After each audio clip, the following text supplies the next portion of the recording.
Falimaraba ny mpijery fandaharana ny création no tonga miaraka aminareo eto indray anio miaraka amin'ny atelier ny zavatra hoentiko androany dia hoe ampafantatra hoe ny création dia afaka mamorona zany manao ny asa rehetra momba ny zaitra dia miaraka amin'ny atelier zay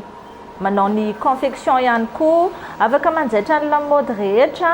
dia afaka manao ny zavatra tadiavin'ny olona zany momba ny resaka zaitra rehetra.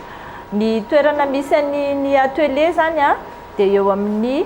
cité mobilière eo akaikin'ny église Sacré-Cœur dia toy ireny zany ny zavatra vita ao ny tenue an'ny mpianatra afaka manao ihany koa zao amin'izao andro mbola ao anatin'ny bonane zao ny tenue izay mampiavaka azo asiana soratra na sarisary izay hamantarana ny izay ohatra hoe ankohonana na fikambanana zany tianao akanjo mitovy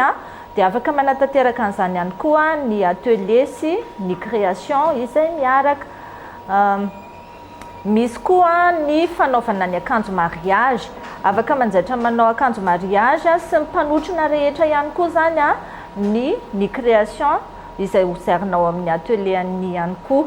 dia efa manana traikefa dia manentana anareo rehetrarehetra mba ho tonga